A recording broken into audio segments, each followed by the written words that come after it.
Universal basic income. This has been around for a long period of time. Just now, though, it's getting popular. We're going to talk about this today. What is it? What is it all about? How can it help the average American? A lot of things to dive into today.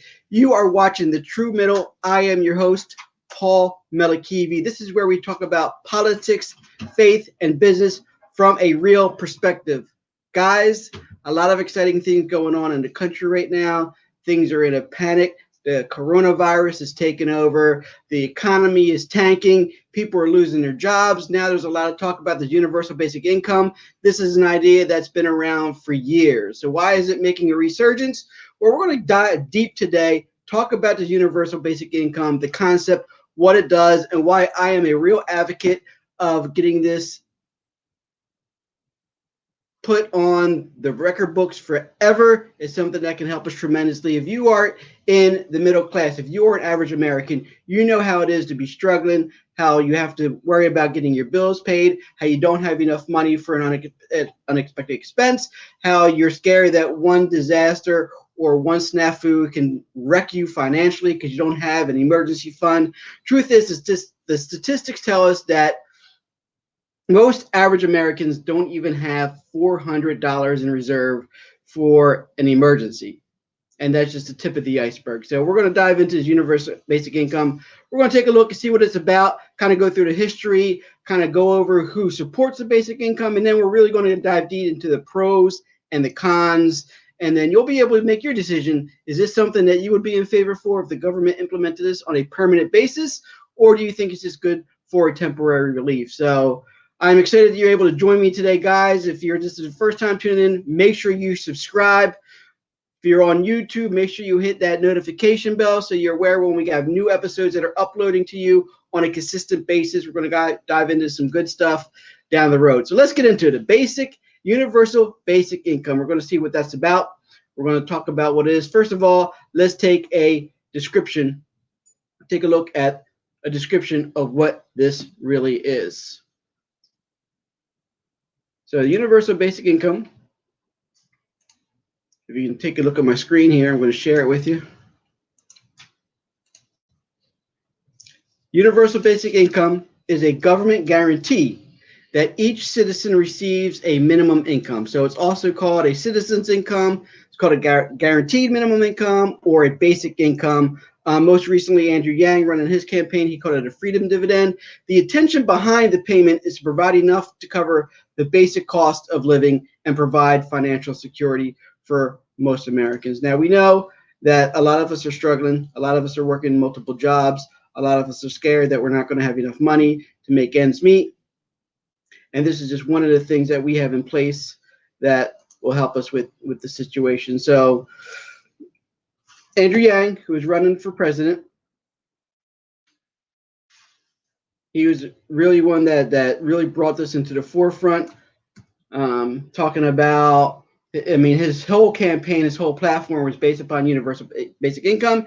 He was talking about the universal basic income in terms of the loss of jobs that's going to be happening because of automation, because of technology, because of automation, because of robots. It's going to start displacing a lot of American workers as we find these robots that are able to do our jobs longer, better, cheaper. Then that's going to cause massive layoffs over a bunch of different industries. He's talking about truckers, talking about retail workers, call center workers, even lawyers, doctors.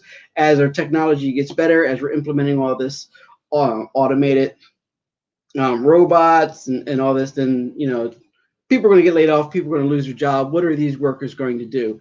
And so his concept on this is that one thing that we can do, and he proposed his proponent was for $1,000 a month to every U.S. adult that you get free and clear regardless.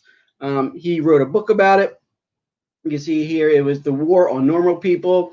Basically, what he was saying that it would enable people to more effectively transition from shrinking industries and environments to new ones and be perhaps the greatest catalyst to human creativity that we ever seen. So there's a lot of ways to argue this. If people have more financial security, then they're able to step out. They're able to take more risks. They're not as stressed out. It helps us with better health, helps us to more enjoyable lives. It helps us to be not so stressed out.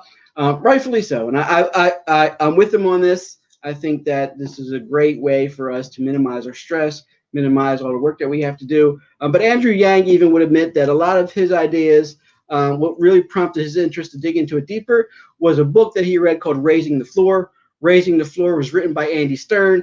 Now, what's important to know about Andy Stern is he's a labor guy. He was a president of the Service Employees International Union, one of the largest unions in the world. For a long period of time, he was a real fan of labor. But as he started to see technology creep in, he started to see how this technology was going to threaten the jobs of people, it was going to threaten labor. And so he wrote a book about it. And what he says is the point of UBI is to give poor and lower income people more freedom to choose their own lives, which is the essence of democracy. So if you read that book, I'll give you a link in the description on both his book, Raising the Floor, and Andrew Yang's book. They're great reads. They're also available on Audible. Check it out. It'll give you a lot of good information on this. So this is nothing new. I mean, yes, it's in the mainstream now. There's a lot more talk about it. People are starting to really take this thing seriously. But if you really look back, there'll be some people that may surprise you that were actually advocates of the universal basic income. President Barack Obama, he mentioned universal basic income, and he mentioned the opportunity that we may actually have to look into this. He was talking about the outsourcing of jobs from north to south, from east to west, and why this was a dominant trend in the 20th century, that the biggest challenge to workers is going to be technology. And what he said is that we're going to have to consider new ways of thinking about these problems, the problems of technology and automated workers. And he said that one thing we can do is we have to think about these things like a universal income review of our work week, how we retrain our young people, and how we make everybody an entrepreneur at some level. But we're going to have to worry about economics if we want to get democracy back on track. So his big concern is empowering people, talking about a way to free up the younger generation, to give them more opportunity to go and become entrepreneurs. And he said this is something that we should look into. Robert Reich, who is also a very popular author, he served in the Obama administration. He's currently the professor of public policy at the University of California at Berkeley. He's also the senior fellow at the Bloom Center. He served as Secretary of Labor under Clinton administration. He was named by Time magazine as one of the top 10 most effective cabinet secretaries in the 20th century.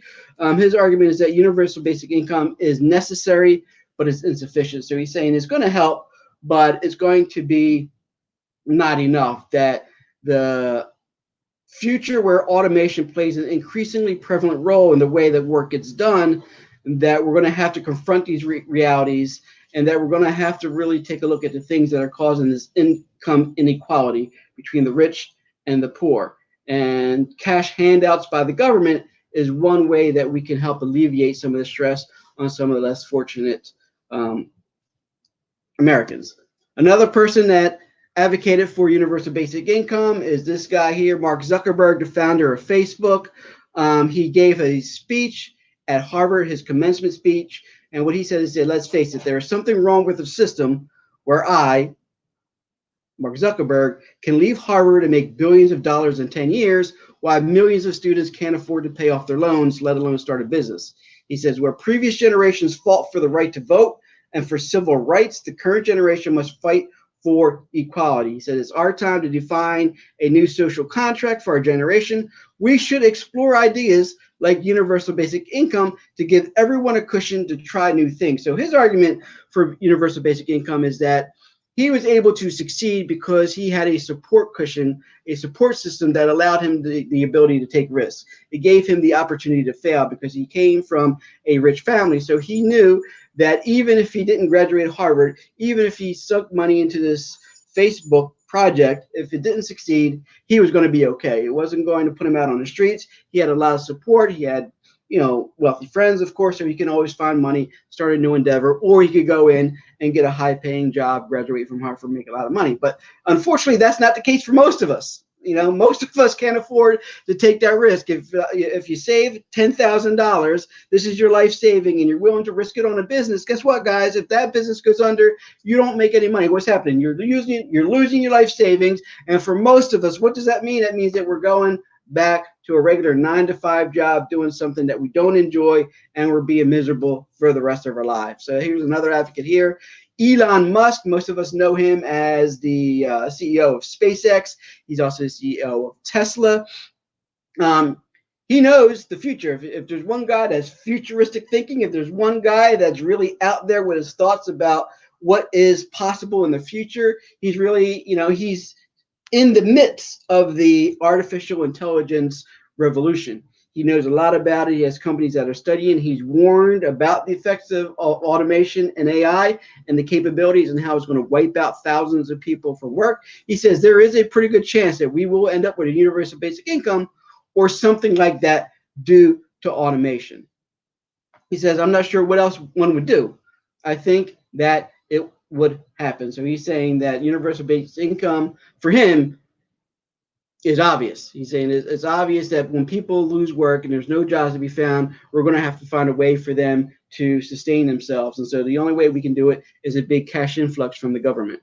And so you see a lot of these billionaires, a lot of these forward thinkers are pushing forward. This guy here, Richard Branson, we know him as the CEO of Virgin Airways, Virgin Music, a lot of great entrepreneurial business endeavors. He's recently said that universal basic income is both reasonable, is a reasonable response to the rise in artificial intelligence and a potential solution for income inequality. He said a basic income should be introduced in Europe and in America. It's a disgrace to see people sleeping on the streets with this material wealth all around them. So he's saying, hey, we have a lot of money in this world. There's all of this wealth. There's multi-billionaires. There's a lot of money out there in the system. To see people sleeping on the streets because they can't afford rent is a disgrace, and that this universal basic income is one way that we can solidify that. So that's just some of your rich billionaires. There's a bunch of other advocates. The list goes on and on and on. Peter Barnes, entrepreneur, Keith Ellison, Milton Friedman, James Baker, who was U.S. Treasury Secretary, Jack Dorsey, founder of Twitter, advocated at one point in time, Henry Paulson, who's a former U.S. Treasury Secretary. I told you about Robert Reich. You got George Shultz, who's a former U.S. Treasury. A lot of former U.S. Treasury Secretaries have been advocating and talking about this. Sam Altman, Y Combinator president, Bill Gross, financial manager, Robin Chase, Ryan Holmes, who's a Hootsuite CEO, S. Robson Walton, who's a former Walmart chairman. A lot of these people see the need for this universal basic income. They've advocated for it one way or the other. So let's really get into it, what it means in real life, right? What are the pros? What are the cons? Why should we have it versus why should we not have it? Why hasn't this become commonplace throughout the years? There's been a lot of people that advocated for it. This goes way far back. So let's take a look at some of the pros here. First of all, that if you have $1,000 a month or some form of universal basic income coming into the hands of your average Americans, workers could afford to wait for a better job or for better wages if they feel. So one of the great tragedies in our society right now is you have a lot of people spending tens of thousands of dollars on a college education so they could go out there in the workforce to find jobs that they're underqualified for, that does not warrant the type of money that they deserve because there's no jobs out there when they graduate. So now they're forced to get into jobs that are well below their skill level, that they're lower paying jobs. They have no choice because there's no other source of revenue. So if you have a cushion, if you have a little bit of money coming into you, then maybe you can take a little bit longer, see what your options are, take a little bit more time to really analyze what those opportunities are that are facing you. Another pro to universal basic income is that workers at low wage jobs will be able to be a little bit more comfortable.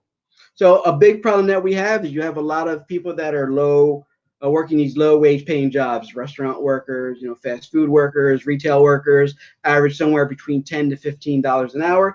There's no way that you can sustain a living off of $10 to $15 an hour. I mean, it comes to what, $20-some thousand a year. It's ridiculous, right? So now if you have an additional cushion on top of that, you're free to make as much money as you make at your job. Now you have an extra $1,000. Guess what? That could be a deal breaker. If you're looking at a husband and wife, that's an extra $24,000 a year coming into your pockets. That is a game changer for a lot of Americans who, can't really get by with that minimum wage or that low paying job because your cost of living is just going to exceed that. So this is going to help bridge that gap. You know what else is going to do by bridging the gap?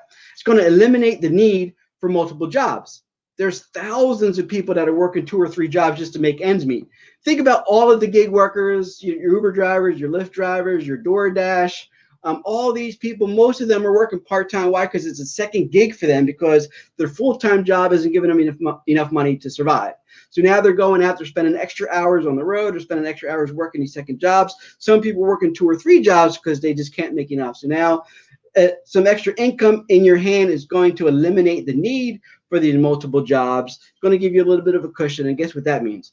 That means that you'll be able to, get a break. You get spend more time with your friends, maybe spend more time with your family, spend some time with your children. Maybe you can take up a hobby, make life a little bit more enjoyable, release some of your stress. It's going to in turn lead to more productive and healthier lives.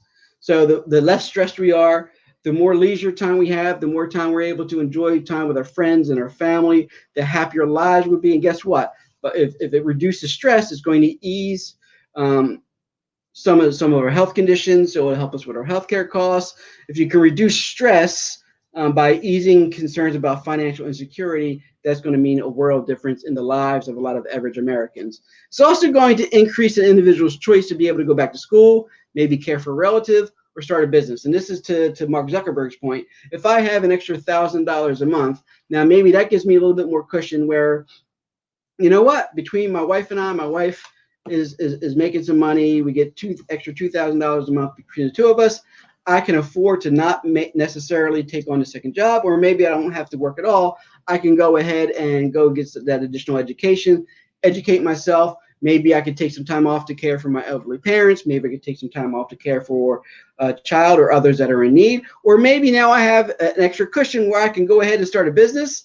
And if that business does not work, I am not going to put myself into financial ruin because I have some extra money. I'm not taking the money that I'm making from my job that I need to pay my bills and risking it all on this new venture. So if we're able to start a business, if we're able to be successful as entrepreneurs, and that's going to help us generate that long-time wealth. It's also going to help our system. It is a straightforward financial assistance program that's going to minimize bureaucracy. So you can imagine programs that we have now, like welfare. I don't know about how many of you know or are on welfare or know people that have been in a system that rely on this. This system is broken. It's horrible. It is horrible. I mean, it's a bunch of red tape. It's a bunch of song and dance. It's a bunch of qualifications. It's a bunch of limitations. It basically puts you in this trap where you're subject to the system, right? So there's a lot of bureaucracy in managing that program. You have to have applications, you have the process, you have case files, you have caseworkers that review the cases, make sure people are going out looking for work. You have to reapply every 6 months or every year or whatever that is to make sure that you still qualify. So it's a bunch of hurdles, and they make it hard for a reason. They make it hard because they want to discourage people from doing it, right? So in making it hard, what that's doing, that's bringing an additional cost back into the government and making it very expensive to manage these programs. If you have universal basic income that is sent out to everybody, regardless of their situation, guess what? There is really no bureaucracy in trying to manage that. And what it's also going to do is going to decrease your administration costs, obviously. So if you have less bureaucracy, if you have less people that have to oversee the program to make sure people aren't scamming it or lying and cheating, then guess what? It's going to decrease your cost overall. It's going to be better for our government. So there's also going to be a situation where it allows room for emergencies or disasters. We talked about in the beginning of the broadcast how a lot of us cannot afford a sudden emergency. Most of us don't have an extra $400 in the bank to take care of us when times get hard, or if our car breaks down, or if we have a medical emergency. It's just not going to happen. We don't have the money or the resources to do that.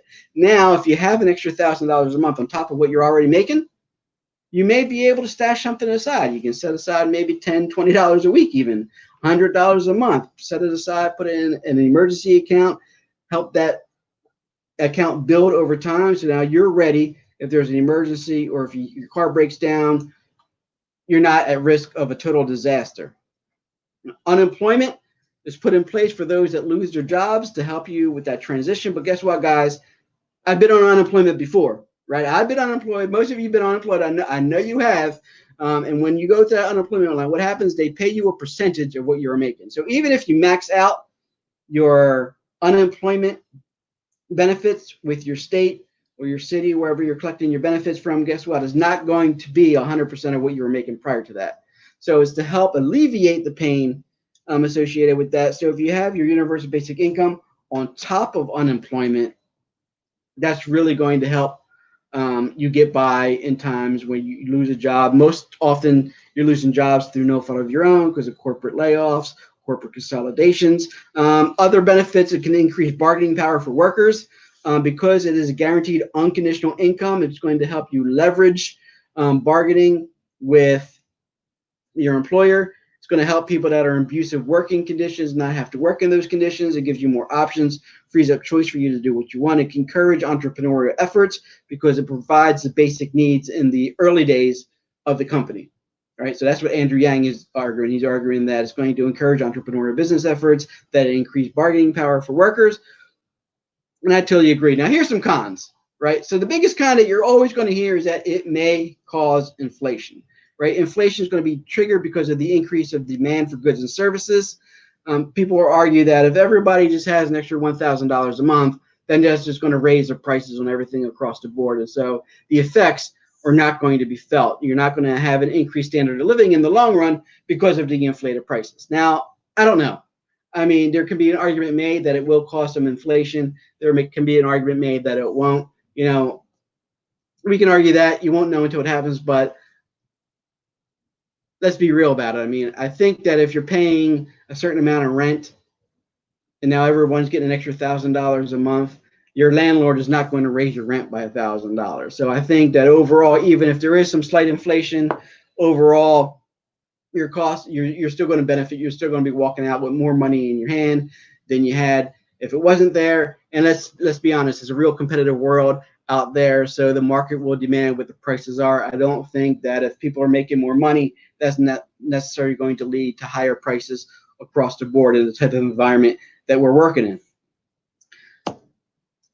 So another argument is on the fact that it's not enough for poverty-stricken families, and it's true. I mean, if you're one person and you're bringing in $1,000 a month, or what Yang is advocating is $1,000 a month, that is not enough for poverty-stricken families, and that's true. I mean, nobody can really live off of $12,000 a year. But now, if you have two people and you're making $24,000 a year, it's not hard. It's a lot easier for you to get over that curve. It's a lot easier for you to be able to take a lower wage paying job and still be able to make ends meet. Whereas if you didn't have it, you're in a disaster situation. There's no hope for you. So yeah, it may not be enough, but it's something, and something is better than nothing. So I would strike down that argument. I don't think that's a valid argument. Another one says that free income may disincentivize people to get jobs. It make work seem optional. Now, this is the one that I hear most often. People say, I don't want to just give people money. If we give people money, that means they're not going to work. People need to work for their money. I work hard for my money. No reason why anybody else shouldn't work hard for their money. But you know what? I get that. I don't think that if people get $1,000 a month, that means they're not going to work. People are either lazy or they're not. So if somebody's lazy, chances are they're not working now. If they get $1,000 a month, they're not going to work then. If people are working now and are getting $1,000 a month, chances are they're still going to continue to work, and they're going to use $1,000 that goes straight into our economy. Now, people will argue that you shouldn't give handouts, but here's the thing: because it is universal, by its definition, it's universal, so everybody is receiving it. So now this is going to take away a lot of the arguments that it favors one group versus the other group, that there's people that are taking advantage of it, that there's people that are lying and cheating and stealing taxpayers' money just to get over on the government. Guess what? Everybody's receiving it. Do what you want with it. So you're not discriminating. It's not giving advantages to one group of people or the other. So the fact that they're saying that it's going to disincentivize people to get jobs, I don't buy it. I don't think that's a valid argument. I think that people will work. They will appreciate the extra money, and if it allows them then to make some different decisions about how they work their career, how they work for their freedom, or how they, build their lives, then that's fine. That's part of being an American, and one of the great liberties that we have here in this country, that we're able to do that. Some people argue that free income could perpetuate the falling labor force participation rate. So what they're saying is that it kind of goes along hand with it's going to disincentivize people to get jobs. if people are getting $1,000 a month as universal basic income, then they're not going to participate in the labor market. So that would be true if it disincentivized people to work.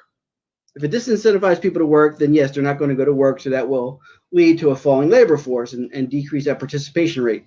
What this will do is that it will create the market to readjust what it pays people. Because now if somebody's getting $1,000 a month, they're working one main job and they're still a little bit under what they need to pay per month. So they would typically go out and get a low wage paying job to make ends meet. Now they have $1,000. Maybe they don't need that low wage paying job. So what it's going to do is going to force business owners, it's going to force the marketplace to increase the wages.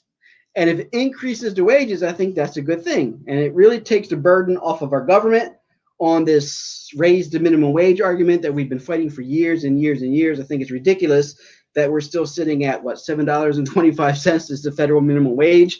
Most employers at this point in time understand that nobody can live off of $7.25 an hour. Most companies will pay you at least more than that. I think average of $8.25. There are some states that took the initiative to keep that rate at a higher rate just because of the cost of living in those cities or those states seem to be higher. But we were counting on our government. And there's a lot of problems, a lot of red tape, a lot of bureaucracy, a lot of political maneuvering in order to find people that support that will actually put this into a federal law. So if you give everybody this basic income, I think that argument for the federal government to handle is off the table. The government doesn't need to worry about it. They did their part. They're providing everybody with some money. It's now up to the marketplace to sort out what they need to pay people. So if people aren't working at their organization, if they decide not to work at fast food restaurants because guess what? It's not paying them enough, then it's up for the fast food restaurant to decide, you know what, well, maybe I need to increase the amount of money that I'm paying people. Maybe I spend less money on marketing. Maybe I give less money to my CEO and my corporate executives, give a little bit more money on the bottom half of this income inequality, pay people on the front lines more money. That way it'll give them a little bit more incentive and a little bit more juice for them to jump on board and work for the organization. So I think that is a good thing. So out of all these arguments, all of these kinds that you'll hear, the only one that's really valid in my book is not enough money for poverty-stricken families. And I say something is better than nothing. So if we're doing something to help them out, then that's a good thing, right? So you can't argue with the fact that, hey, we're giving you a little bit of a cushion. I understand you're not going to live a glamorous life off of that, but it, in most cases with a family too, is automatically going to eliminate a lot of what's classified as poverty here in this country. So with the amount of wealth that we have, there's no reason why we can't make this happen. What you're going to start seeing now, guys, in recent events, right now we have to get into it because it's happening, is the coronavirus. The coronavirus is big, it's prevalent, it's here. There's going to be a huge stimulus package probably coming out from the government. One of the things that they have been floating for a long time in helping solve this is universal basic income. They're going to send everybody checks. They need to do it. They shut down pretty much the entire government. Jobs, businesses are going to lose all of their customers. If you're quarantined, you're staying at home, you can't go anywhere. Guess what? Nobody's able to spend any money. Businesses aren't able to make any money to pay employees. So now you have all the employees that are laid off. They don't have any work. They're not making any income. They can't spend anything. Business owners aren't making any money. They shut down. It's going to be, depression type of situation. Consumer spending pretty much is a wrap. It's a halt on consumer. The only thing we're spending money on, from what I've seen, we're spending money at grocery stores. We're buying food. We're certainly buying a whole lot of toilet tissue off the shelves. There's madness with the toilet tissue for whatever reason. I don't get it. But hey, that's what's going on. A lot of toilet tissue. There's a run on the stores for that. The other thing that people are buying up are guns. It's been real good for the gun industry. Bullets, ammunition. People are preparing themselves. So if it gets really bad and there's a famine and people don't have food, they're scared about getting looted and being robbed. And so they're arming up, getting ready to defend themselves in that situation. And obviously, we hope we don't get there. I don't think it's going to get to that point. I think that we have a government with enough checks and balances, with enough people in power that have influence to make this not an issue. So I don't think that's going to be an issue. But that's the kind of the breakdown on universal basic income. You're going to hear a lot about it. Even some Republicans are coming out. Mitt Romney just came out proposing $1,000 universal basic income, or basically sending a check to everybody, every adult in America for that amount to help them out during this crisis. So if it's good for a crisis time, what we're missing to the fact is that it's a crisis now because guess what? All of these rich people, business owners, these large organizations, they're losing money because there is no consumer spending. So now it's a crisis because the rich people are no longer getting richer. So now they see it as an emergency. They see it as a crisis. So now it's okay for them to let the money flow freely to the average American so they can spark some spending to get the economy boosted. What they don't realize is it's been a crisis for the average American for years. The average American had been living in a crisis situation for years. So this kind of perpetuated that. It kind of brought it to the forefront. I hope to see that going forward, people will start to understand that this is a bigger problem than they've let on, that if they're able to be a little bit more compassionate in a time of a national emergency, and in fact, a national crisis, we have to look at why it is such a big thing. How do we allow ourselves to get in a situation where the government has to send people checks because we're asking people to not spend for a couple of weeks? The whole economy is based upon consumer spending, and it was ridiculous. And I did a video on this before about the economy and why it wasn't as good as we thought it was, because it was all propped up with consumer spending. So now that we're not spending, guess what? The economy is going to collapse. We're looking at recession. Some people talking about depression. I think that we're in a situation we're going to get through it, y'all. The government is aware of it. There's a lot of people that are putting input into this to find a solution that's going to work to prevent everybody from getting kicked out of their homes, losing their mortgages, businesses for going out of business. We'll get through it. It's going to be a tough couple of months, guys. So I'm not sure when you're watching this video, but at the time that this was recorded, the coronavirus is taking over, and it's been really bad. We're starting to see some drastic effects. So, guys, I hope you enjoyed this presentation. If you enjoyed the discussion today on a universal basic income, make sure you go in, that you subscribe to this broadcast. We're going to be bringing you new content on a consistent basis. This is the True Middle. This is where we look at politics, business, and faith from a real perspective, coming from the perspective of us here in the middle class. I am your host, Paul Melikivi. I will see you the next time. Until then, stay safe, y'all. Take care.